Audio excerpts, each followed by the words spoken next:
Well, it's playoff time, and every target, every route, and every snap counts. And here's your Week 15 wide receiver rankings to help you make the calls to keep your season alive. What's up, Headliner Nation? My name is Brad, the Rankings King. And before we dive into this week's rankings, just a reminder that these are the consensus rankings from the Headliners team. And for more detailed analysis, make sure to check out the start-sit videos from Kyle already posted this week. And if you want even more breakdowns each week, join the Fantasy Headliners community by hitting that join button below. That's going to get you access to extra rankings like flex, kicker, defense, and a spot inside of our Discord. Now, before we dive into this week's rankings, we've got a few hits and misses from Week 14. And we'll start with our hits and Jalen Waddle. And Waddle didn't have a huge game, but he ended up with 71 total yards and a touchdown and finished as wide receiver 10, just ahead of where we had him ranked at wide receiver 12. Our next hit was Jacoby Myers, and with the injury to Parker Washington, it just made sense to put Myers as a mid wide receiver 2 on the week. We ranked him at wide receiver 19, and he finished at wide receiver 16. At number 3, we've got Courtland Sutton, and Sutton has been a huge disappointment the second half of the fantasy season.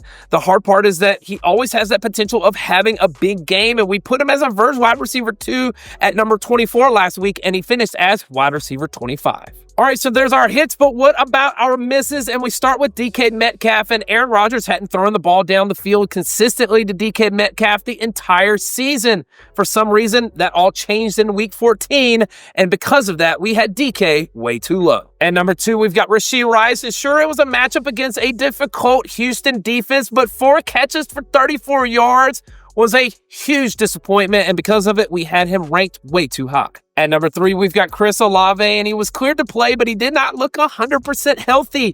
He only saw 5 targets and only brought in 3 catches, and he totally underperformed in Week 14, and we just had him way too high. All right, so we've paid our penance now. Let's move on to Week 15, and we start in Tier 1 with Jackson Smith-Njigba, Jamar Chase, Puka Nacua, Amon-Ra St. Brown, Nico Collins, and Davante Adams. At number 1, top of the list, we got JSN, and no surprise here, the wide receiver 1 overall gets a matchup against Indy, who may be without 3 members of their secondary and who already allowed 30 points per game to opposing wide receivers, and it just sounds fitting to have JSN at number 1. At number 2, we've got Jamar Chase, and we saw this exact same scenario 2 weeks ago. T. Higgins in concussion protocol with the matchup against Baltimore, and in that game, Chase saw 14 targets and ended with 110 yards.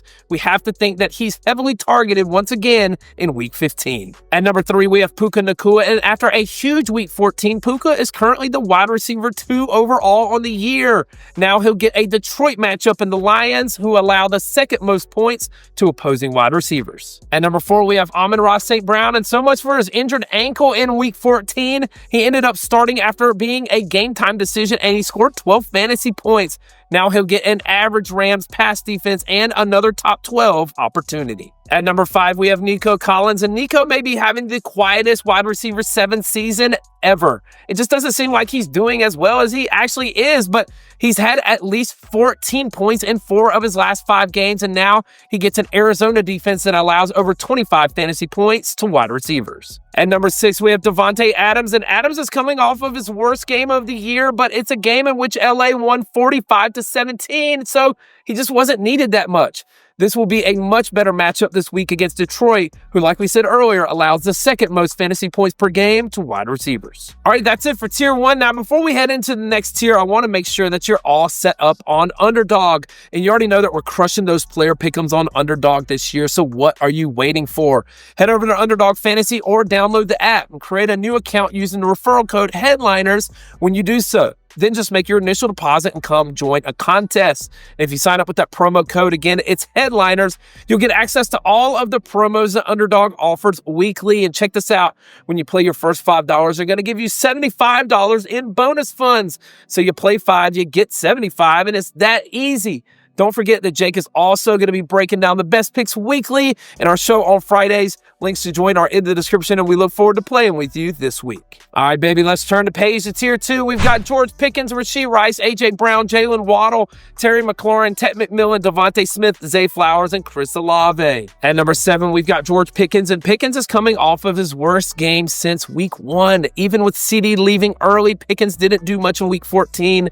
Dallas may be without Lamb this week, but there is no team in the NFL that allows fewer fantasy points to wide receivers than the Vikings. At number 8, we have Rashee Rice, and Rashee Rice was completely erased from the game by Houston last week. Now we get to match up against the Chargers, who allow less points to wide receivers than even Houston does. At number 9, we have A.J. Brown, and to everyone's surprise, Brown has had 3 straight 100-yard games. They're forcing the ball his way over the last month of the season, and now he gets a great matchup against the Raiders, who allow over 30 points to wide receivers. At number 10, we've got Jalen Waddle, and the yardage hasn't been great, but the volume's been consistent. He's getting right around 7 targets a game and has scored at least 10 fantasy points in 4 of his last 6. Now he'll go up against Pittsburgh, who allows the 7th most fantasy points to wide receivers. At number 11, we've got Terry McLaurin, and whether it's Daniels or Mariota, we should be in line for a better matchup this week for Scary Terry.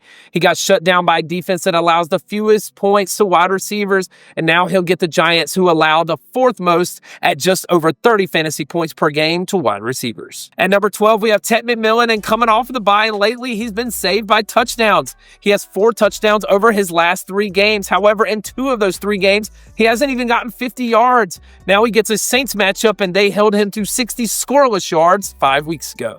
At number 13, we have Devontae Smith, and we've seen this story before. A.J. Brown complains about his role and gets force-fed targets, and Devontae sees his production dip.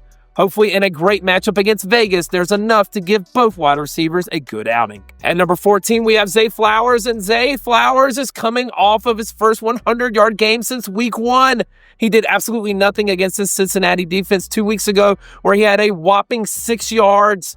If Baltimore wants to beat Cincinnati, Zay is going to need more catches. And at 15, we've got Chris Olave, and the Saints keep saying that Olave is healthy, but he sure doesn't look like it. He's only gone over 8 targets 1 time in his last 5 games. Now, his best game of the season came against these Panthers 5 weeks ago, where he had 104 yards and a touchdown. All right, that's it for Tier 2. Now, let's move it on to Tier 3. We've got Stefon Diggs, Justin Jefferson, Jacoby Myers, Jameson Williams, Michael Wilson, Juwan Jennings, Wan'Dale Robinson, DK Metcalf, Ladd McConkey, and Chris Godwin. At number 16, we've got Stefon Diggs, and everyone remembers what Diggs did to Buffalo the last time they faced off. It was his best game of the season. He had 10 catches for 146 yards.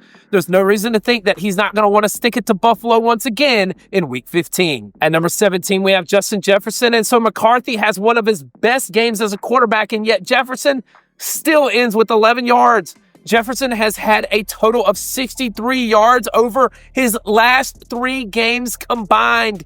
The matchup against Dallas, it's great, but it is hard to rely on his quarterback play. At number 18, we have Jacoby Myers, and Myers is fitting in just fine in Jacksonville. He's had touchdowns in 3 straight games and just saw 10 targets in Week 14. With Parker Washington still questionable to play, Myers should have himself another wide receiver 2 week. At number 19, we have Jameson Williams, and Williams remains hot. He's now had at least 97 yards in 4 of his last 5 and 4 touchdowns over his last 6 games. If this matchup against the Rams turns into a back-and-forth shootout, J-Mo could be in line for another 100-yard day. At number 20, we have Michael Wilson, and it's weird that when Harrison is out, Wilson turns into one of the best wide receivers in football, but he's non-existent when Marv plays. In 3 games without Marv, he's had 49 targets, 36 receptions, and 450 yards. And unfortunately, he gets the Houston defense this week. At number 21, we have Juwan Jennings. And just like so many other receivers, he's being propped up by touchdowns right now. He hasn't gone over 71 yards since week 2, but he does have touchdowns in 4 of his last 5. Now he gets a great matchup against Tennessee, who allows almost 30 fantasy points per game to wide receivers. At number 22, we've got Wan'Dale Robinson, and like it always is with Robinson, it's all about the volume. He's had at least 8 targets now in 6 of his last 7 games, and now he gets a matchup against Washington, who allows the 8th most fantasy points to opposing wide receivers. At number 23, we have DK Metcalf, and they finally decided to throw DK the ball deep down the field in Week 14. It was his first 100-yard game since Week 4. It's impossible to trust the Pittsburgh offense in a tough matchup against Miami, who allows the 8th fewest fantasy points to wide receivers. At number 24, we have Ladd McConkey, and Justin Herbert is running for his life behind that offensive line, and it's really hurting the production of McConkey. Ladd hasn't gone over 40 yards in 3 straight games, and now he will get a tough matchup against Kansas City in the cold weather. At number 25, we've got Chris Godwin, and it was nice to see Godwin go and get 8 targets last week. It's the most that he's had since his first game of the year, and it's still unknown whether or not Evans will play, but Atlanta does allow the 10th most points to opposing wideouts. All right, that's it for Tier 3. Now let's turn the page to Tier 4. We've got Christian Watson, Emeka Egbuka, Cortland Sutton, Brian Thomas Jr., Deebo Samuel, Michael Pittman Jr., Luther Burden, Xavier Worthy, Jaden Higgins, Alec Pierce, and Khalil Shakir. At number 26, we have Christian Watson, and apparently Christian Watson doesn't care about the cold weather. 89 yards and 2 touchdowns in a Week 14 was his best game of the season. Unfortunately, now he travels to Denver, where he will more than likely draw Patrick Surtain. At number 27, we have Emeka Egbuka, and 9 targets last week was great, but 2 catches for only 15 yards and 2 massive drops absolutely sucked.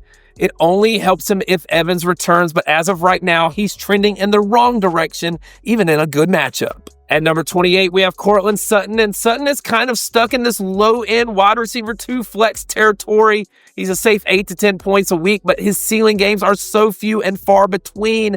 They're just spreading the ball around too much, and this won't be an easy matchup against Green Bay. At number 29, we have Brian Thomas Jr., and BTJ just had his second best game of the year. Now, it was only 87 scoreless yards, but it was still his second highest yardage total of the season. He'll have a chance to try to make it 2 in a row against the slightly above average pass defense of the New York Jets. At number 30, we have Deebo Samuel, and we would much rather prefer Daniels than Mariota, but this is a great matchup going up against the G-Men. Back in Week 1, Deebo had 96 yards and a touchdown against them, and they still allow the 4th most points to wide receivers. At number 31, we have Michael Pittman Jr., and is he really about to have Phillip Rivers throwing him the football once again? Rivers was his quarterback during his rookie season, and now it sounds like a great reunion story, but a ton of risk against Seattle, who allows the 4th fewest fantasy points to wide receivers. At number 32, we have Luther Burden, and the injury to Rome Odunze has opened the door for Luther Burden. He has seen 6 targets in back-to-back games, and he's seen multiple deep shots down the field.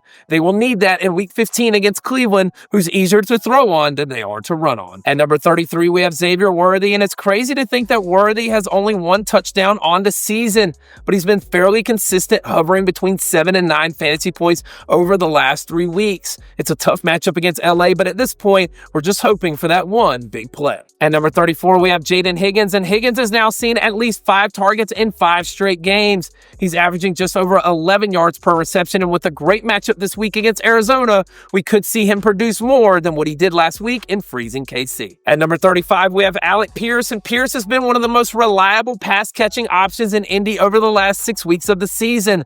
That could totally change with a new quarterback coming into town, though, and it makes it even more risky knowing that this is a tough matchup against Seattle. And at number 36, we've got Khalil Shakir, and at this point, it's super hard to trust Shakir. He's had less than 20 yards receiving in 3 of his last 4 games, and Allen is starting to spread the ball more and more. If anything, he's more of a flex option in PPR leagues. All right, that's it for your top 36 in tiers 1, 2, 3, and 4. And we've got a couple of guys on the outside looking in and some very important injury updates, so pay attention. First off, we've got CeeDee Lamb, and he's currently questionable to play, but if he's activated, he will go to wide receiver 7, and Pickens will drop to wide receiver 11. Marvin Harrison, currently questionable to play, but if he's activated, he will go to wide receiver 20, and Michael Wilson will drop to wide receiver 35. And then we've got T. Higgins. He's currently in concussion protocol, but if he's activated, he'll go to wide receiver 12. And then our other guys on the outside looking in, we've got Jaden Reed, Troy Franklin, DJ Moore, Jordan Addison, and Quentin Johnston. And there you go. There's your Week 15 wide receiver rankings. And now is the time to lock in, trust your studs, and chase that championship, baby. Hey, hit that like button, subscribe, and let's go win this week, Headliner Nation. Analytics.